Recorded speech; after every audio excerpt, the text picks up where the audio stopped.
अस्सलाम वालेकुम, मैं हूं शाहिद हुसैन और मेरे साथ मोहम्मद अली हफीज साहब, सीनियर सहाफी हैं, मुख्तलिफ बड़े चैनल्स में काम किया और आजकल भी बड़े एक पाकिस्तान के नामक चैनल में काम करते हैं। इन्होंने कुछ अर्सा पहले सिस्टम से मुतालिक सिंध के सिस्टम से मुतालिक खबरें ब्रेक की। उसके बाद फिर तवील अरसे के बाद सिस्टम की कुछ कार्रवाई नजर आई और उसके बाद फिर दूसरे मीडिया ने भी वो खबरें नशर की। तो मैंने सोचा कि वो सिस्टम क्या है, सिंध में किस तरह सिस्टम काम करता है, सबसे पहले सिस्टम के खिलाफ कार्रवाई जो वो किसने शुरू की और उसके बाद फिर अब सिस्टम क्या बाकी मंतकी अंजाम को पहुंचेगा या सिर्फ खबरों की हद तक ही रहेगा। तो ये सारे सवाल करेंगे मोहम्मद हफीज साहब। आपका बहुत शुक्रिया, आपने कीमती वक्त दिया। आपको शुक्रिया भाई। आप एक चीज बताएं कि सिस्टम, आपको पता है कि जब ये 2008-9 में भी हम खबरें सुनते थे सिस्टम, उसके बाद कार्रवाइयां होती है, सारे लोग केस माफ करवा के आ जाते हैं। तो अब क्या सिस्टम के बारे में तो खबरें क्या है, कौन कार्रवाई कर रहा है, क्या बाकी मंतकी अंजाम तक ये चीजें पहुंचेंगी? बहुत शुक्रिया शाहिद भाई आपका। देखिए, बात यह है कि 2008 से पीपल्स पार्टी का जब सिंध में जो है दौरे इकरार शुरू हुआ, अब तेज चल रहा है। अभी भी जो है कुछ माह पहले, कुछ रोज पहले तक जो है पीपल्स पार्टी सिंध में जो है वो हुकूमत में थी। अगर हम बात कर लें सिस्टम क्या है, पहले देखने वाले नाज़रीन को बता दें और सिस्टम के तरीक़ार क्या होते हैं, सिस्टम कैसे जो है किक्स बैक्स और कैसे अरबों खरबों पे जो है वो कमा चुका है सिंध के मुख्तलिफ सरकारी महकमों से, ज़मीनों के मामले से और दीगर जो है मामला होते हैं सिस्टम के। तो सबसे अहम बात यह है कि जो ज़मीनों के मामला हैं, ज़मीनों की गैर कानूनी अलाटमेंट, सरकारी अराजी की प्राइवेट लैंड पे कब्जे, सही है, मिल्कियत नामे तब्दील करना, गैर कानूनी तामीरात, ये मेन जो है जमीनों के मामला जो है सिस्टम के हवाले से यहाँ से सिस्टम ने शोहरत हासिल की। सबसे पहले अगर हम देखा जाए तो 2015-16 के बाद जो है सिस्टम का चर्चा नाम जो है वो मंजराम पे आता है। उससे पहले जो है 2015 के से पहले जो है मंजूर कादिर उर्फ काका, ये थे SBCA Sindh building control authority के डायरेक्टर जनरल। तो ये बॉस थे सिस्टम के और ये डायरेक्ट बहरा सपोर्ट करते थे। उस वक्त जो है हुकूमती शख्सियात, आला उहदे पे जो फाइज थी, सियासी शख्सियात, उनके बराह जो है मुतमन्ने खास थे, उनके बिलवाज बॉय थे, जो भी कह लें आप। तो ये सिस्टम के बॉस थे। बोर्ड ऑफ रेवेन्यू में आपको कोई काम हो, चाहे गलत काम हो, जो भी काम हो, सिंध बिल्डिंग कंट्रोल अथॉरिटी में कोई काम हो, KDA, MDA, LDA, जो भी जो है डिप्टी कमिश्नर निजाम में कोई काम हो, तो कोई कानूनी काम हो, गैर कानूनी काम हो, इनकी मर्जी मंशा के बगैर जो है मंजूर कादिर साहब की मर्जी और मंशा के बगैर वो काम नहीं होते थे। इस मद में जो है 2 नंबर काम जो होते थे, गैर कानूनी काम होते थे, इससे अरबों खरबों रुपए जो जमा होता था, वो सिस्टम जो मंजूर कादिर साहब के निगरान थे, चलाने वाले थे, उन तक वो पैसे जाते थे। आपके शायद साहब इल्म में होगा 2015-16 के आयाम में जो है वो एक रेड हुई थी। पाकिस्तान रेंजर्स ने जो है सिविक सेंटर में SBCA दफ्तर पे रेड किया था। उसके बाद जो है ये बात जो है वो सबके सामने है कि जब मंजूर कादिर के लिए रेड हुआ, SBCA दफ्तर में रेंजर्स ने रेड किया, तो उस वक्त उसके 2 से अगले रोज या 2-3 रोज बाद साबिक सदर पाकिस्तान आसिफ अली जरदारी ने जो है इस्लामाबाद में गुफ्तगू करते हुए कहा कि बस कर दो, आप लोग 3 साल के लिए आते हो, हमें जो है वो काफी अर्से तक रहना है। उन्होंने परेशानी का और काफी बेबसी का, परेशानी का इजहार किया। तो क्योंकि मंजूर कादिर जो है उस वक्त जो है बड़ी मछली थे और बड़े अहम जो है वो किरदार थे सिस्टम के। अच्छा, मंजूर कादिर जो है अचानक रातों रात कनाडा चले गए, निकाल दिए गए, जो भी हुआ, तो काफी अरसे से वो कनाडा में थे। अच्छा, ये एक तो कैरेक्टर हो गया मंजूर कादिर।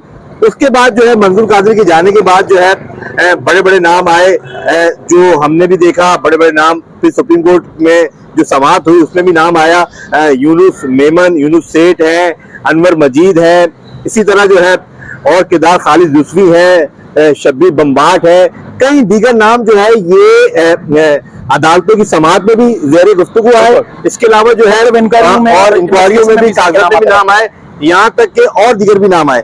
अच्छा, ये बोर्ड ऑफ रेवेन्यू जो है सिंध की जमीनों के तमाम मामला, चाहे खातों का मामला हो, उसका लैंड रिकॉर्ड हो, हेर फेर का मामला हो, तो बोर्ड ऑफ रेवेन्यू बड़ा अहम महकमा है। यहाँ भी सिस्टम चलता है। सिस्टम क्या होता है? सिस्टम ये होता है, कोई भी गैर कानूनी काम अगर आप सिस्टम का हिस्सा बनना चाहते हैं, अगर आप मुअत्तल हैं तो बहाल हो जाएंगे, आपको मर्जी की पोस्टिंग दे दी जाएगी, उसके बदले आपको सिस्टम के काम करने होंगे, सिस्टम के तमाम 2 नंबर काम। जैसे कि ये SB प्लॉट है, शॉर्ट में बिल्डिंग, यहाँ पर बिल्डिंग तामीर हो सकती है, इसमें जो है जमीन को नक्शे में कुछ और दिखा देना, इसकी जो है अगर इसमें यहाँ पर 6 मंजिला अप्रूवल है तो आप 18 की अप्रूवल आपको ये सिस्टम करवा के दे सकता है, जमीनों की हैसियत तब्दील हो। इसके अलावा बोर्ड ऑफ रेवेन्यू में सिस्टम मौजूद है, SBCA में सिस्टम मौजूद है, कराची डेवलपमेंट अथॉरिटी, मली development authority, Lyari development authority, इसके अलावा कमर्शियल निजाम जो है, ये लैंड के मामला यहाँ पर जो है लैंड के मामला गैर कानूनी तामीरात इसके जो है यहाँ सिस्टम काम करते हैं। अरबों रुपए की जो है उसमें जो आप देख सकते हैं किक्सबैक्स हैं, मनी लॉन्ड्रिंग की गई है, पैसे बाहर मुंतकिल किए गए, रातों रात लोग जो है खरबपति बन गए, अरबपति बन गए। ये मैन कैरेक्टर्स थे। अब बात ये है कि आज से अपने पहले जो गुज़श्ता साल जो है कोर कमांडर साहब थे, अभी जो है उनसे पहले जो कोर कमांडर साहब थे, एपेक्स कमेटी का इजलास होता है वज़ीर आला सिंध की ज़ेर सदारत, उसमें कोर कमांडर साहब जो है वो भी शामिल होते हैं। तो वो बताते हैं कि उनको जो है शिकायतों के बाद उन्होंने एक इंक्वायरी की है, उसमें कई जो है कई 100 अफराद के नाम है, कई 100 अफराद के नाम है बमा शमाइल। तो वज़ीर सिंध कहते हैं कि ये आप हमें तफसीलात दे दें। तो उस वक्त के कोर कमांडर साहब ने वज़ीर सिंध साहब को जो है वो तमाम तफसीलात जो है वो दे दी कि भाई ये लोग हैं और ये करप्शन की बहती गंगा में जो है खूब हाथ धो रहे हैं, नहा रहे हैं और खूब जो है सरकारी जो है खजाने को भी नुकसान पहुंचा रहे हैं और लूट मार भी कर रहे हैं। तो कहा वज़ीर सिंध ने कहा था उस वक्त कि भाई हम पहले देख लेते हैं, शवाहिद हम कार्रवाई करेंगे। तो कोर कमांडर साहब ने कहा था क्योंकि आप कार्रवाई करें, आपकी डोमेन है, आप कार्रवाई करें, आप टाइम ले लें जो भी है। लेकिन गुज़श्ता कोर कमांडर साहब चले गए, नए कोर कमांडर साहब आ गए, यहाँ तक कि वज़ीर आला सिंध भी जो है जो पीपल्स पार्टी की सिंध हुकूमत है वो भी मुद्दत पूरी कर गई। तो अब जो है अब आ जाते हैं हम 8-9 महीने पहले। 8-9 महीने पहले जब हम देखते हैं तो कराची में बिल्डरों की नुमाइंदा तंजीम है आबाद, सही है। तमाम बिल्डर जो है खासतौर पर बहुत परेशान है। अगर आप डिस्ट्रिक्ट वेस्ट में चले जाए, मंगो पीर में, सरजानी में जिनकी लैंड है, वो लैंड पे रातों रात कब्जा हो रहा है और एक ही नाम आ रहा है अली हसन भरोई। ये तो नाम वज़ीर आला बलूचिस्तान के लिए आ रहा था। जी देखिए, ऐसे लोग अगर वज़ीर बलूचिस्तान का नाम आएगा तो आप सोच लें कि क्या अच्छा वो अली हसन भरोई साहब कौन है? वो पहले गिरफ्तार हो चुके हैं। उनको जैसे अपना ईस्ट पुलिस ने और वेस्ट पुलिस ने जो है कई बार गिरफ्तार कर चुके हैं, कई इंक्वायरी उनका नाम है। और अब बरारस 8 महीने 6 महीने पहले कुछ बिल्डर जो है जिनकी जमीनों पे कब्जे हुए वो गए आबाद के दफ्तर, क्योंकि वो आबाद के मेंबर है। आबाद जो है कराची में बिल्डर्स की नुमाइंदा तंजीम है। वो कहते हैं जनाबे वाला हमारा करोड़ों कारोबार है, जायज कारोबार है, यहाँ पर जमीनों पे कब्जा हो रहा है। तो फिर आबाद का एक हाई रुकनी ऑफिशियल वक्त जो है, ऑफिशियल जो है मुलाकात होती है उनकी पाकिस्तान के अहम तरीन सरकारी इदारों के सरबराहान से। वो कहते हैं हाथ जोड़ के कि खुदारा ये सिस्टम से हमें निजात दिला दी जाए, हमारी जमीनों पे कब्जे हो रहे हैं, हमारे तमाम कानूनी कारों में जो है करोड़ों रुपए जो है वो रिश्वत तलब की जा रही है, लूट मार का जो है बाजार गर्म है कराची और सिंध में। सरकारी महकमे, उसमें बोर्ड ऑफ रेवेन्यू हो, SBCA हो, KD हो, MD हो, LD हो, तो वो जो सरकारी हुकाम है फिर वो जो है वो हरकत में आते हैं। 8 महीने पहले 9 महीने पहले सिलसिला शुरू होता है, 6 महीने पहले। तो बाकायदा जो तहरीर शिकायत आपको बता दूं, मेरे पास रिकॉर्ड मौजूद है। आबाद की जानिब से तहरीरी तौर पे ISI सिंध के सेक्टर कमांडर को जो है तहरीरी शिकायत की गई, उसमें बताया गया किन प्लॉटों पे कब्जा है और किन्होंने कब्जा किया हुआ है। तमाम नाम जो है आबाद के लेटर हेड पे, आबाद के करता धरता जो शख्सियात हैं, आबाद की जो लीड करती हैं, उन शख्सियात ने ISI के सेक्टर कमांडर सिंध को तमाम शिकायतें दी हैं। उसके अलावा इस्लामाबाद के अंदर जो आबाद के जो अहम लीडरशिप है, जो अहम बिल्डर हैं, जो कराची शहर के अंदर तामीरात करके जो है अरबों रुपए का टैक्स देते हैं और जो पाकिस्तानी मईशत है उसके अंदर जो है सकून का रोल अदा करते हैं, तो वो गए इस्लामाबाद, वो बैठ गए इस्लामाबाद में जाके, उन्होंने मुलाकातें की। उन्होंने बताया कि भाई कि हमारा कारोबार, अगर आप चाहते सनत यहाँ पर तामीरात की सनत रहे, तामीरात का शोबा काम करे तो सही है, आप इस सिस्टम के खिलाफ कार्रवाई करें, वरना हम अपना कारोबार बंद करके जो है या तो मुल्क छोड़ के जाते हैं या कम से कम कराची और सिंध में जो है वो काम नहीं कर सकते। उसके बाद जो है ये सब जो है, अभी मैंने आखिरी रिपोर्ट पहले मैंने 30 जुलाई को यकूम अगस्त को ट्वीट की थी। मैंने बताया था कि सिस्टम जो है उससे खात्मा होने जा रहा है। एक बात मैं शायद साहब आपको बता दूं, जिस तरह 2010-11 में आप और मैं बाहर साफी ये तबादला ख्याल गुफ्तगू करते थे कि कराची में अमन के लिए जो है बहुत मुश्किल नजर आता कि अमन नहीं होगा, तमाम सियासी कुव्वतें, दहशतगर्द विंग्स जो है, अस्करी विंग यहाँ पर लड़ाई झगड़े थे, सुप्रीम कोर्ट में हेयरिंग भी हुई थी। लेकिन हमें जब कई लोगों ने बताया कि अब बहुत कुछ होने जा रहा है तो हमारा यकीन नहीं होता। फिर लेगा शहर के वासियों ने देखा रेंजर्स की कुर्बानियां हैं, पाक फौज की कुर्बानियां है, आज शहर में अमन है, सही है, बिला तफरीक पेशन हुआ। कहीं भी साइड देख लें आप, सब लोग जमीन तंग कर दी गई। और आज एक बार फिर हमें कई हलकों से ये बता दिया गया है, ये कह दिया गया है कि अब माशी दहशतगर्दी जो लूट मार है सिस्टम सिंध के सरकारी महकमे में जो काम कर रहा है, 60 अफराज जायद, पहले मरहले के अंदर 60 अफराज जायद शख्सियात की जो है फहरिस्त तैयार कर ली गई है। 3 कैटेगरी बनाई गई है। पहले जो है की जो अहम शख्सियात 10 नाम उसमें है, सही है। उसके अलावा 56 नाम वो हैं जो सरकारी इदारों में बैठे हुए, जो सिस्टम के लिए काम करते हैं, चाहे वो अफसरान हो या निचली सतह के मुलाजमिन हो, मुस्लिम गेट के अफसरान हो, मुलाजमिन हो। उसके बाद तीसरी कैटेगरी जो बनाई गई है प्राइवेट पर्सन की, वो बड़ी प्राइवेट पर्सन जो है वो बड़े लोग हैं, वो 17 के करीब तकरीबन नाम है। तो 60 से ज्यादा अफराद के जो है घेरा जो है वो तंग कर दिया गया है। स्टॉप लिस्ट हो, एयरपोर्ट से निकलने के जो कानूनी मामला है वो स्टॉप लिस्ट हो FIA की, उसमें नाम से लेके तमाम मामला जो है वो रिडार पर है।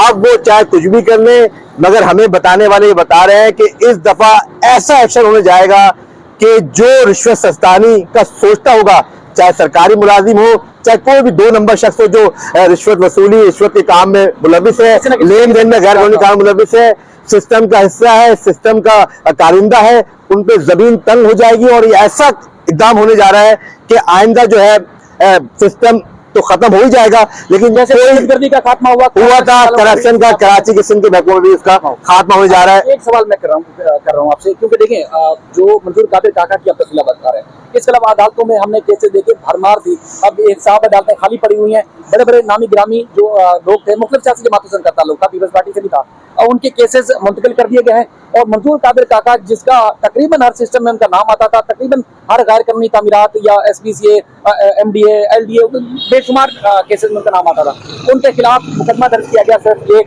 और वो एक केस शायद इतना मजबूत है कि वो आज तक जेल में, उनकी जमानत मुस्तरद हो चुकी है गिरफ्तारी से पहले की भी और गिरफ्तारी से बाद की भी। अब हाई कोर्ट से उन्होंने रिज्यू किया हुआ है। अब मामला ये है कि जिस तरह के केसेस आप बता रहे हैं, इसका मतलब ये है कि अब सिस्टम के खिलाफ जो कार्रवाई होगी, अब किसी के खिलाफ कोई रियायत नहीं होगी, ना अदालती सतह पर, ना प्रोसिक्यूशन की सतह पर, ना इन्वेस्टिगेशन की सतह पर। शाहिद साहब, आप बाखबर रिपोर्टर है, अदालती मामला आप अदालती रिपोर्टिंग करते हैं, बड़ा अबूर हासिल है आपको। सिर्फ मैं एक बात बता रहा हूं आपको, मंजूर कादिर और उनके सरपरस्तों को उस वक्त जोरदार चमाटा लगा, थप्पड़ रसीद हुआ जब मंजूर कादिर जब कराची सेंट्रल जेल में गया। सही, कराची सेंट्रल जेल आपको पता है किसके जो है कंट्रोल में है। उसने कहा मुझे B क्लास चाहिए, तो अदालती अमले ने मना कर दिया, B क्लास नहीं दी। ये एंटीगेट्स हैं, ये निशानियां हैं करप्शन में मलूस, सिस्टम में जो मुलविस लोग हैं उनके लिए, कि मंजूर कादिर को जेल में कोई रियायत नहीं दी गई, उसको कोई आम कैदी पर रखा गया। तो ये क्लियर मैसेज है, जिन्होंने करप्शन की है, जिन्होंने सरकारी वसाइल को लूटा है, कौमी खजाने नुकसान पहुंचाया है, किक्स बैक्स वसूल किए हैं, सिस्टम का हिस्सा रहे, जमीनों पे कब्जे किए, MDA चलाने वाले, KD चलाने वाले, LD चलाने वाले, SBC के मामलात में जो है रिश्वत सस्तानी करने वाले, बोर्ड ऑफ रेवेन्यू कमिश्नर निजाम के अंदर अब उनकी उल्टी गिनती शुरू हो गई है, इसमें कोई दो राय नहीं है। मैं काफी अरसे से बताते आ रहा हूँ जो किरदार है, मैंने टेलीविजन में भी खबरें ब्रेक की, फिर यही खबरें जो है फिर जेर समात आई, जेर बहस आई अदालती मामला के अंदर, बाकी कार्रवाई के अंदर। अब मैं आपको बता दूं, तमाम लोग दायरे के अंदर आ चुके हैं, तमाम किरदार बेनकाब है। अब डॉक्टर जो है वो ऐसा ऑपरेशन करने जा रहा है, डॉक्टर और मेडिकल टीम जो है, अब बीमारी का जड़ से खात्मा होने जा रहा है। कराची वालों के लिए अच्छी खबर है, बिल्डर्स के लिए, जो बिल्डर्स आबाद के रिकॉर्ड में शामिल हैं, जो जेन्युइन बिल्डर्स हैं, जो इस शहर की तरक्की और तामीर में हिस्सा डाल चुके हैं, जो मुल्क की माइशत चलाने के लिए बड़ा अहम रोल अदा करते हैं। हर मुश्किलात के बावजूद मुल्क छोड़कर नहीं गए, हर मुश्किलात के वक्त जो है मुल्क नहीं छोड़ा, उन्होंने मैसेज दिया कि वो डटे हुए हैं, काम कर रहे हैं। अब पाकिस्तान के रियासती इदारों ने भी जो है बहुत अहम इकदाम कर लिए हैं, तमाम फैसले हो चुके हैं, अमली कार्रवाई शुरू हो गई है। कुछ लोग जो है एयरपोर्ट से निकलने की कोशिश कर रहे थे, उनको एयरपोर्ट में रोका गया है। कुछ लोग अपने घरों में तंग हैं, जिन्होंने चोरी की है, डाके डाले, लूटमार की है, उनको पता है कि उनका अंजाम क्या होने जा रहा है। अब कुछ वक्त, दिनों की दूरी है, तमाम सिस्टम जो है उसका खात्मा होगा और आने वाला वक्त ये इम्कान जाहिर किया जा रहा है, जो रिश्वत का सोचते हैं कि वो अपने ओहदों से गलत फायदा इस्तेमाल करके जो है लूटमार करेंगे, बेरोने मुल्क असासे बनाएंगे, यहाँ पर अपना लाइफस्टाइल चेंज करेंगे, तो गैर कानूनी काम करने वाले और अरबों करोड़ों कमाने वाले जो है उनका खात्मे का वक्त जो है अब वो शुरू हो गया सर। बेहतरीन आपने खबर दी और उम्मीद भी यही है कि देखें अगर कराची तरक्की करेगा तो मुल्क तरक्की करेगा।